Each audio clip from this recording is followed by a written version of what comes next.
Good afternoon and happy Sunday to everyone that is watching with us today. We are super duper excited to have some of the most amazing women of color on our show today on Let's Talk About It. Before we get started, I do have to say thank you for everyone that gave the birthday wishes yesterday. It was much appreciated.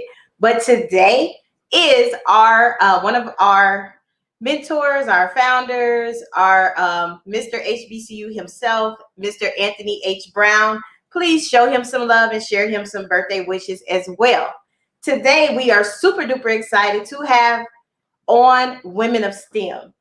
I know I like to play smart all the time, but today I can honestly say I am not the smartest person in the room.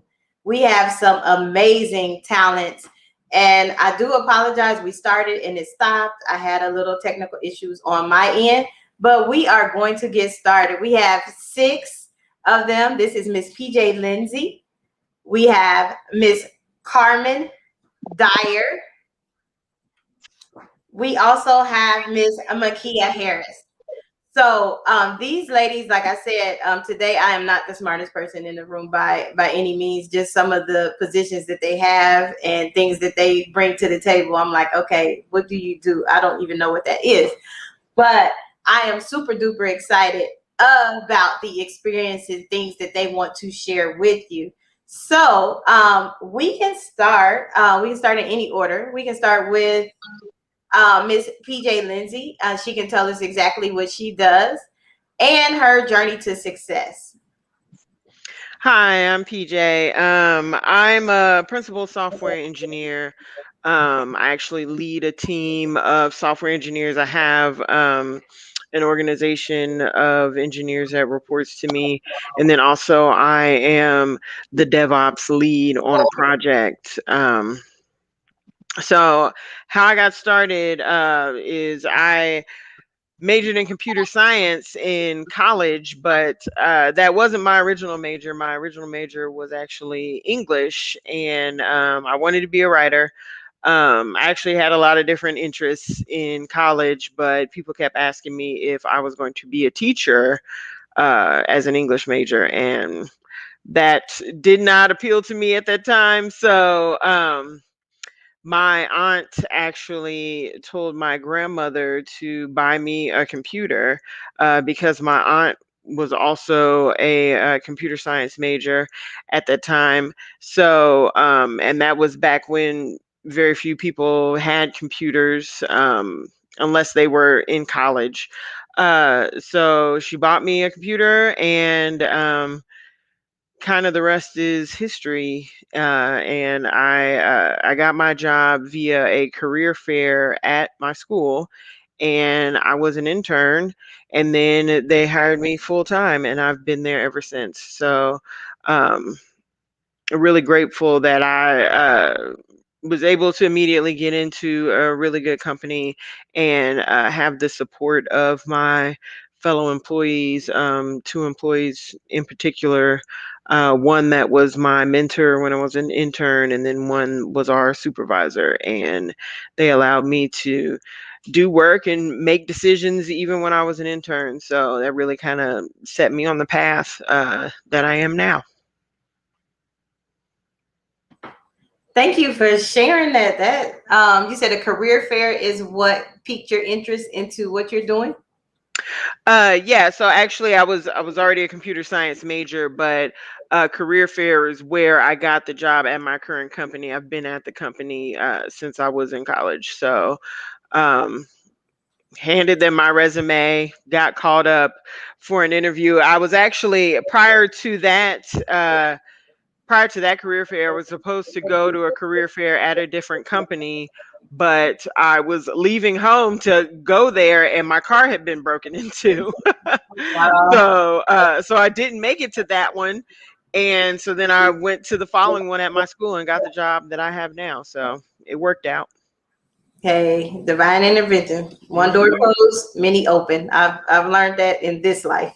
Didn't know it Yep. younger, but I learned that now. So thank you for sharing, and we will come back to you for our discussion. But we now want to know what Miss, oh my God, I keep calling her by her name. I know her by it, but I'm gonna plug it in my head. It is Carmen Dyer. Carmen Dyer. Carmen, you're on mute. Am I off mute? Yes, ma'am. Good evening. I still answer to Carmen Tisdale Dyer. Okay. Basically, I've worked within space systems analyst. I'm a former intelligence and analysis engineer for the government, and I've worked in that capacity. Of course, of knowing you for a few decades now, you know my history at Wilberforce University. I was actually the first electrical engineer to graduate from Wilberforce University, something that I'm very proud of.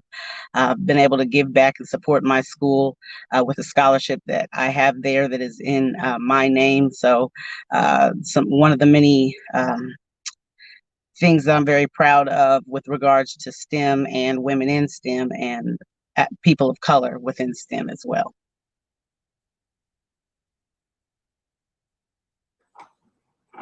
Well, that is awesome. That's awesome, Carmen. I did not know you were the first one to graduate in that. So, like I said, every day if you don't learn something, that's a day wasted. So you taught me something today. I did not know that, and I also didn't know that you had a scholarship. We need to connect on that because Sure. we did a fundraiser for my birthday and superseded the goal. So I want to sow a seed to anyone, but they got to Sure. work. But yeah, we need to connect on that. Sure.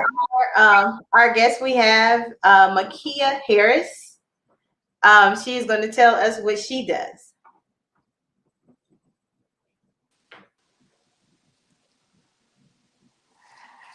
Good evening, everyone. I'm Makia Harris. I am a manufacturing engineer by degree from Central State University.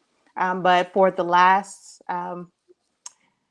19 years or so, I've been working as a engineer with the Air Force. Okay. Alrighty. So we have three ladies. We have some others that were here. Hopefully they get to join later. Miss Body and oh goodness, I don't have the other one, but she's a data. Don't let me get it wrong. A data engineer, and like some of these fields are really amazing that you are doing it, and you look like me. You know some of the things, and I know I just want to ask because it's just one of the pondering questions.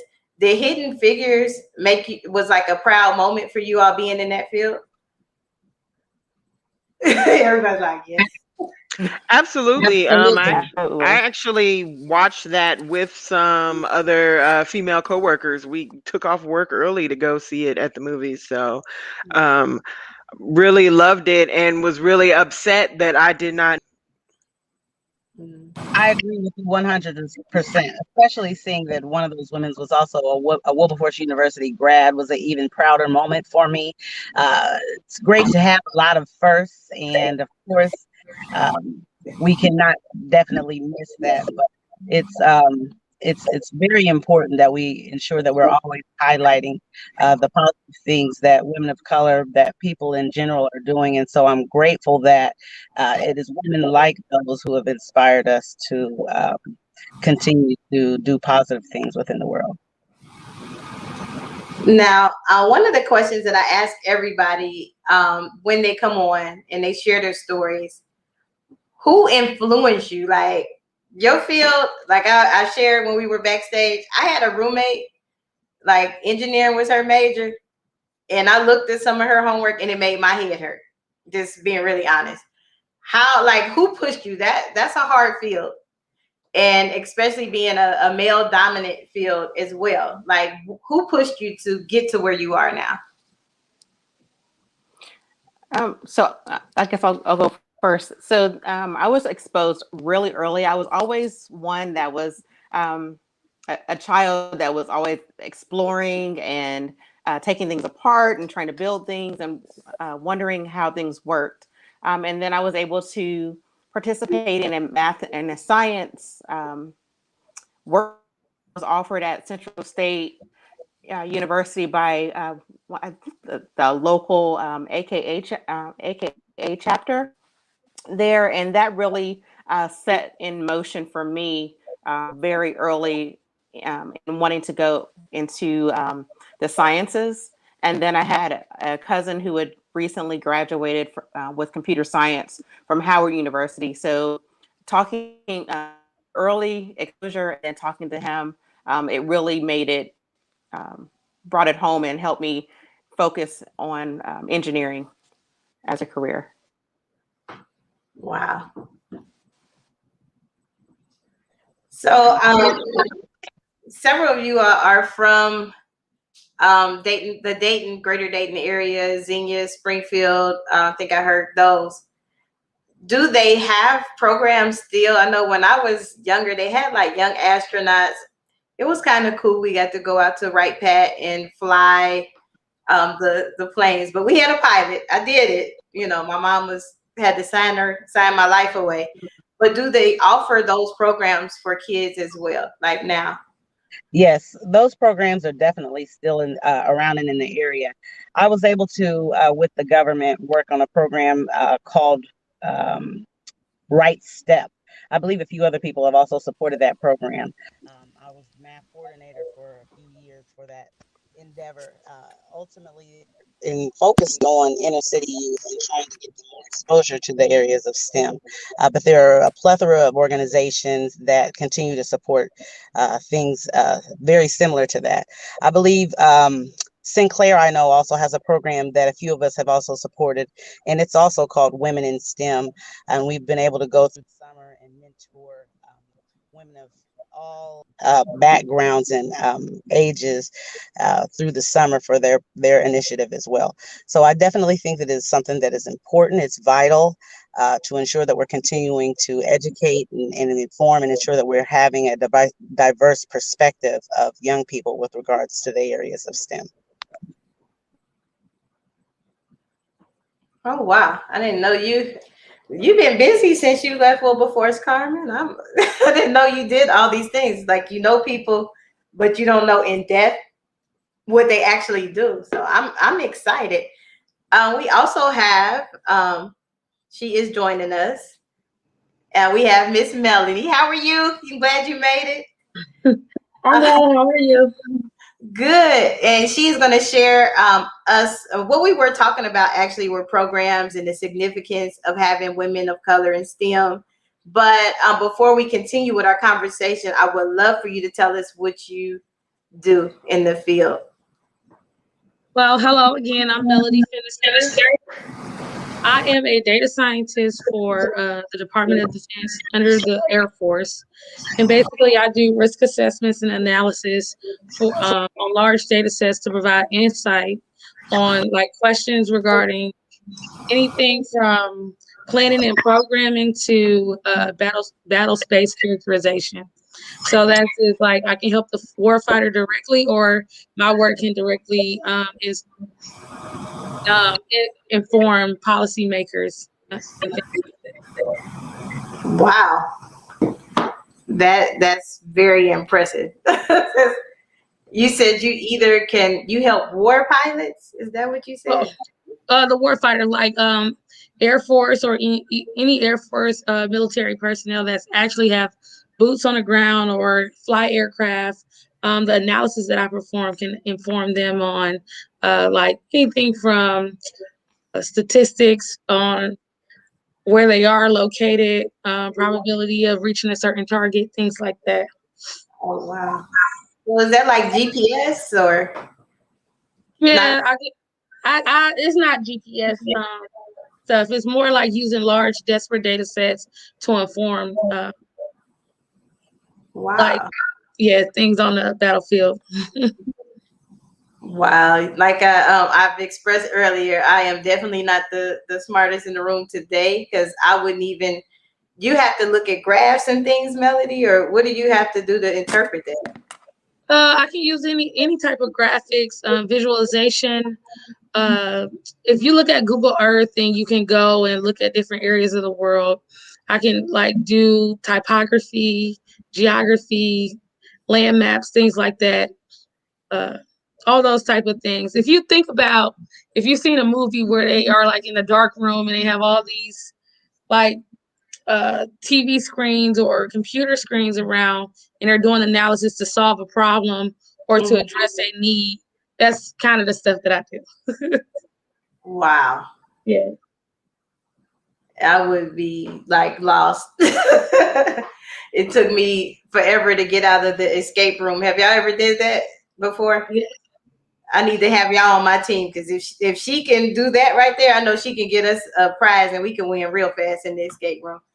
But all right, so just to catch you up, Melody, we were talking about the movie Hidden Figures and how it influenced. We also talked about the importance of women of color being exposed to STEM. I've learned a lot of facts about Carmen that I didn't know, and that's sad because I talk to Carmen a lot. But I'm really impressed. It's like, goodness, my friend doing it. So, my next question would be, what professor influenced you? It could be a younger teacher that influenced you, or it could be, maybe one of your bosses or supervisors. But what influenced you to go into the exact field? And this is for everybody that you are in. I can answer that question if nobody goes first. I actually had two. I had a professor and then just another teacher at Central State University. That's where I graduated from, HBCU in Ohio.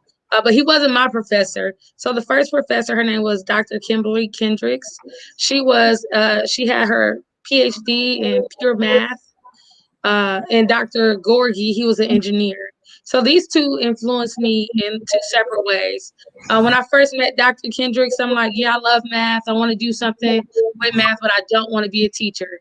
And she really showed me that you can have a math degree and not go up to teaching. You can actually apply mathematics or statistics in the field and really contribute to, different parts or different areas, whether it's medical, intel, or just influence across like academia as well. Dr. Gorgie, he was an engineering teacher, and how he influenced me because he actually connected me to internships that gave me experience and that actually allowed me to practice amongst actual professionals in those fields to see, hey, would I like this? And my first internship was at Los Alamos National Lab in New Mexico, where I got to study with some really brilliant scientists and statisticians. And I fell in love with math and statistics then, and I went for it. I didn't see anybody else doing this in my at my school or anything, but when I got that experience, that hands-on internship, I was so. Wow. That truly makes a difference with being hands-on in the field of science. I know when I taught it for a year. Well, I fake taught it for a year, but I knew the experience with the kids is if they were doing things and they were able to touch it and dissect, that made a difference. But if I'm just telling them equations and solve this, they're like, no, ma'am, we don't get it. So another question, did anybody else want to answer that one before we go on to the next question? No. Yeah, I'll answer it real quick. So, as I mentioned earlier, my aunt was the one who told my grandmother to buy me a computer, and she got a computer science degree years and years ago. She actually has many degrees, so she's loves learning, loves doing all kinds of things. But what really kept me going through school were kind of the people I met along the way. It wasn't really any particular professor, but it was just the people who I met along the way. We were all kind of struggling together. And the one thing that people kept saying over and over again was work will be easier than school. And it's hard to believe when you're in school and you really don't know what you're going to be doing when you start working. But it really, once you think about it, it makes a lot more sense, because when you start working, you're generally on a team you're working together to achieve a goal. There's people who've been there longer than you that have learned over the years, and you can ask them questions. And now you've got the entire internet to ask questions. When I got my degree, we relied on programming books a lot. Um, so yeah, it's kind of the teamwork aspect is what influenced me. Wow. Oh, that's good. As you said, teamwork, and I know you probably had to do in the field that you're in. You're currently working on a lot of teams, and if I'm getting too personal, just say, Mo, that's too much, and I'll back off. But on the teams that you're on, are you most of the time the minority? Because I mean, the field you're in is like, I know it's not too many people that look like you all in that field. I mean, just calling a spade a spade.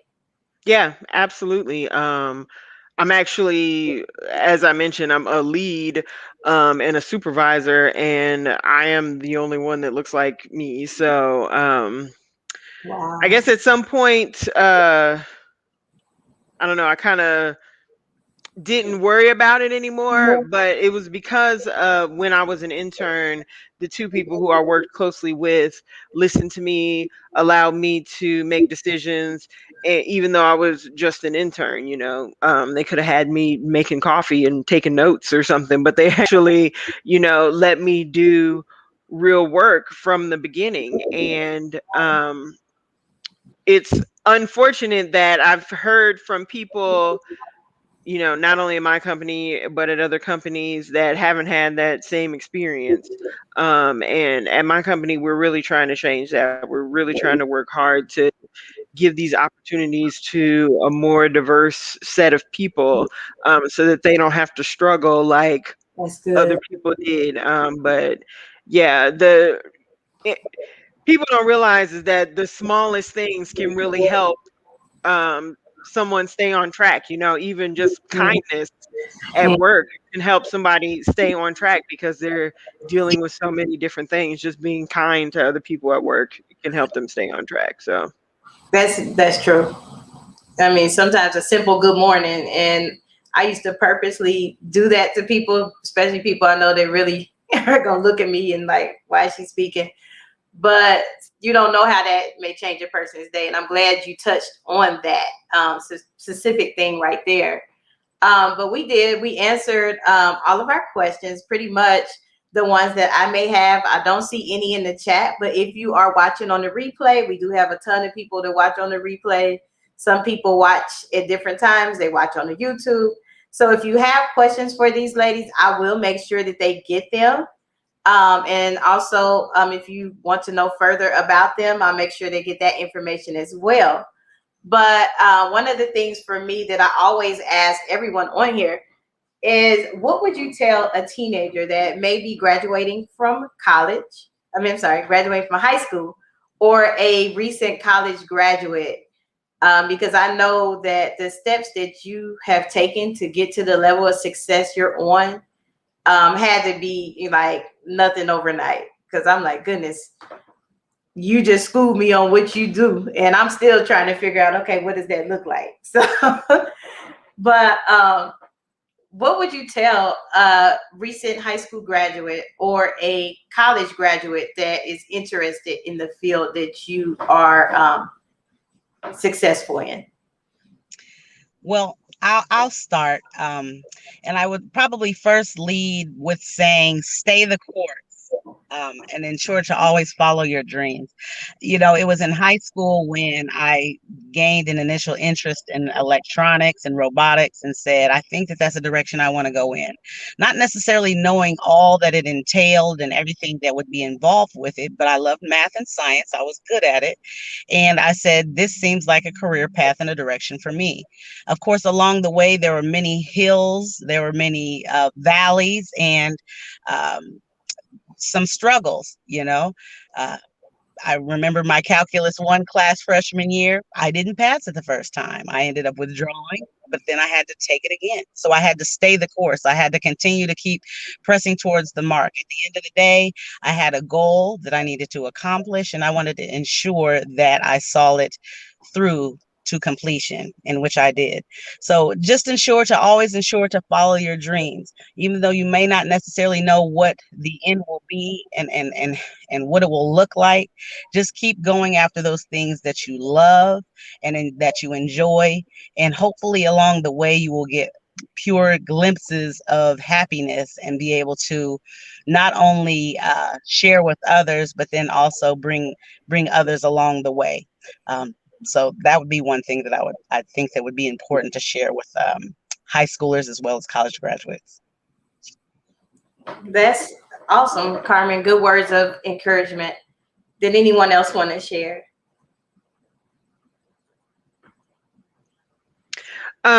Yeah, I was the valedictorian at my high school, but when I got in the engineering department in college, everyone was the valedictorian.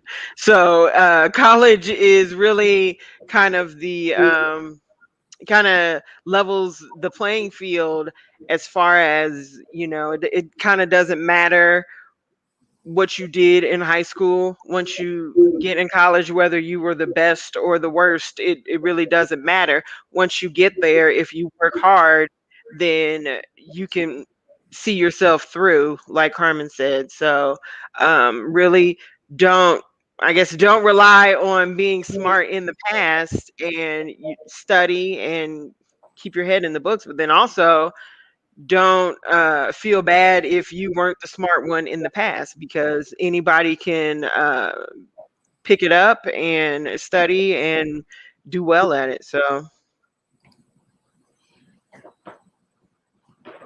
Well, that's true. That was a humbling experience for myself at Wilberforce, because I went to performing arts, so I thought I could sing better than everybody in the world. I got to Wilberforce, the whole choir is soloist. So yeah, I felt that before.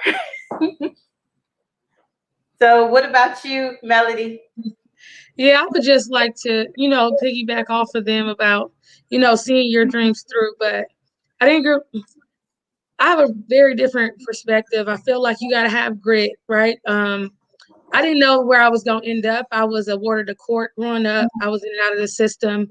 When I got to 11th grade, my older sister actually petitioned for custody of me so that I wouldn't have to go to a foster home. So I lived with my sister, and she gave me a second chance, right? I came from Detroit, Michigan, and I had to move all the way to Ohio. And I was always a good student, but one thing my sister used to always try to drive into my head: it doesn't matter where you come from. All that matters is where you're going. And I think when you have that grit and that resilience, and you really want to see yourself be successful, no matter where you've come from or no matter what you've been through, when you put your mind to something, you can achieve that. So I was always naturally good at math. So that's what I honed in on when I went to college. I said, I want to be a math major. At first, I was like, I want to do art because I can draw. But then I was like, I don't want to be a starving artist also.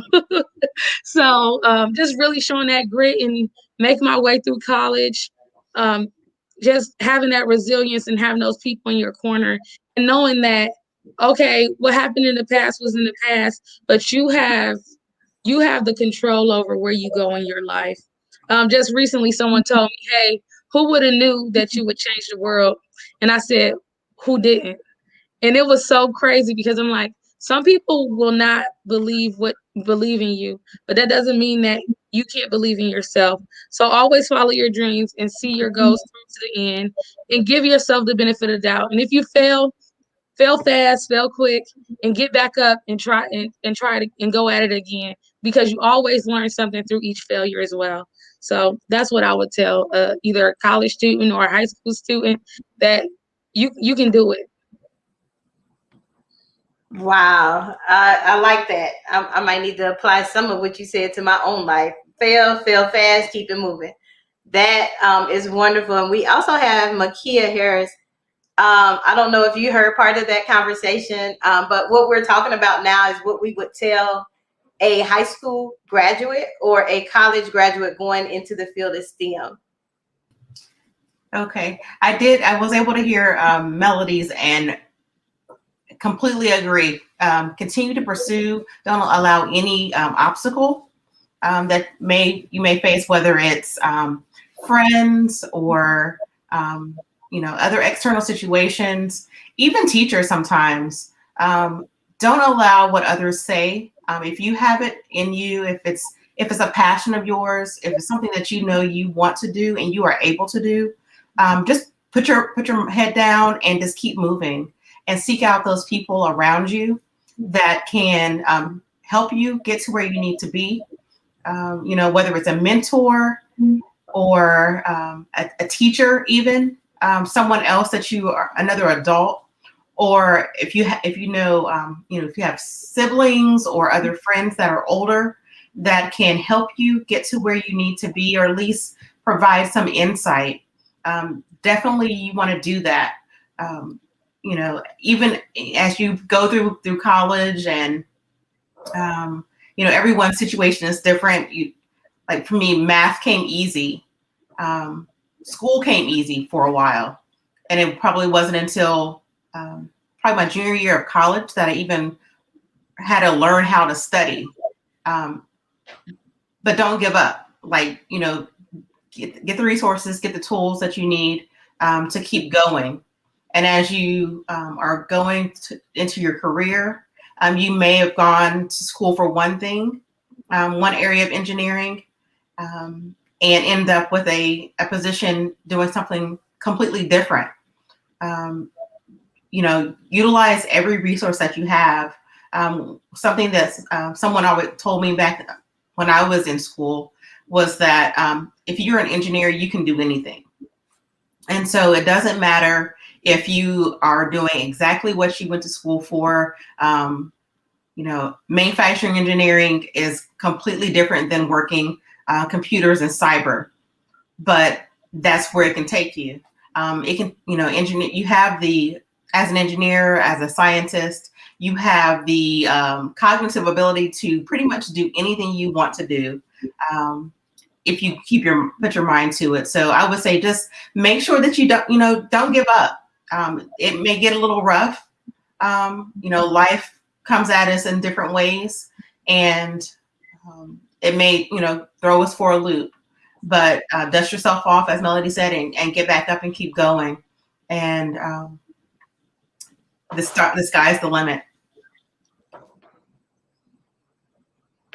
Awesome. Thank you so much for sharing those wonderful words of encouragement, because it is graduation season. And I know we have one parent on here that has a senior, so she is like in the paint dealing with her graduate. So she probably can pass some of these nuggets of encouragement, and it will gladly, I know it will help, because it's helping me. I do truly appreciate you all giving your time on a Sunday. I know you have different things going on, and this is probably the day that you usually get to rest, and you are blessing us with your talents, your wonderful words. And I truly do appreciate it, as well as my sponsors and listeners. So if you are on the replay, please make sure that you listen. And somebody gave y'all a heart. Things that you are doing is really impactful, especially to me. I'm like so amazed that it's, women of color that's close to my age. Some of you may be younger, but are really doing some really good things. And, you graduated from a HBCU like myself. Some of you all graduated from Wright State, but which is still a good school. But to know the places that you went to and to see it like, wow, they, game changers in the world. So I am truly proud. If you need anything from me, I don't know what I can probably give you, but I can send you some kids to mentor. That's about it. But I do appreciate you all like being vulnerable and saying, hey, this is what it took to get here. Especially Melody telling, that's a really transparent moment to say, look, I'm not my circumstances. I'm here. I'm surviving. Carmen, talking about her being I did not know this. That is going to drive me, but I didn't know that Carmen was the first person to graduate with it. And we were in the choir together. And the persistence of, yes, Anthony said you all are going to change the world.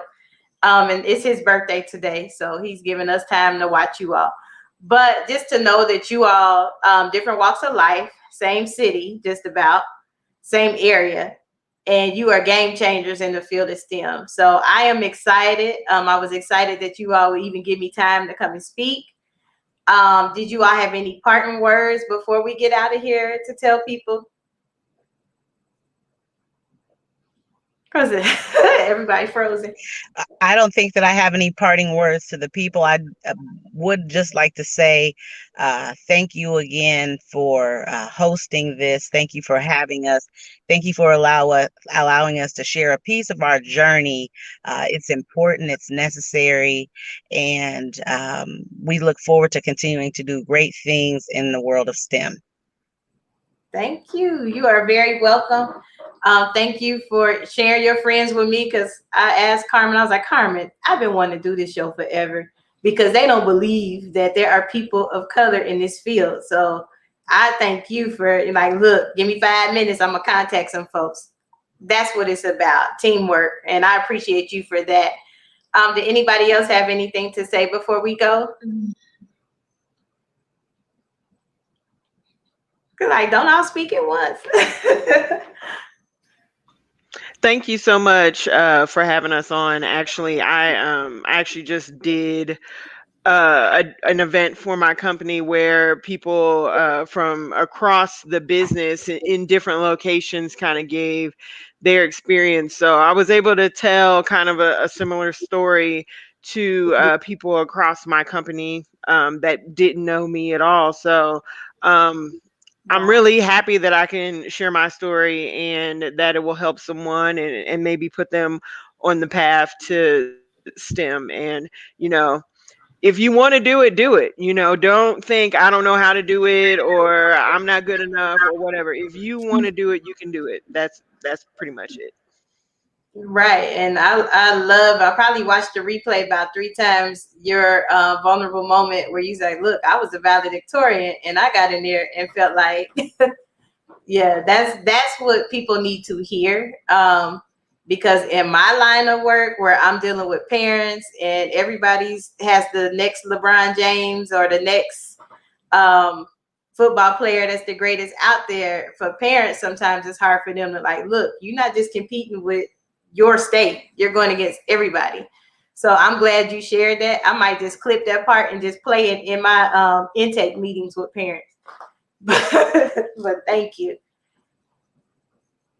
So before I close, nobody else wanted to say anything?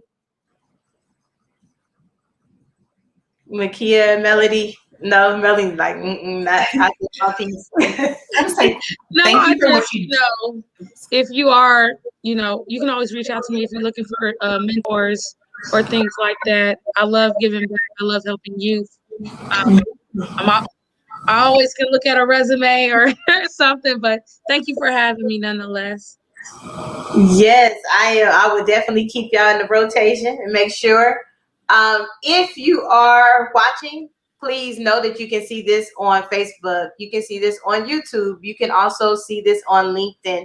So if you are watching, they did say they are willing to help as far as mentorship. So watch it, learn where they are, learn about the women of STEM. I am Monique Robinson from A Better Chance for You Futures Incorporated, the proud founder. And also with A Better Chance for Youth, we do have our mother-daughter breakfast. Please make sure you go to Eventbrite and get your tickets. And we also have our fundraiser for my birthday. I had to extend it because you all did well with the donation. So we're trying to provide 2 scholarships, not 1. So with that said, we will see you on Wednesday at the HBCU house party. And thank you to the women of STEM with their brightness, smartness, and beautiful ladies for coming on today.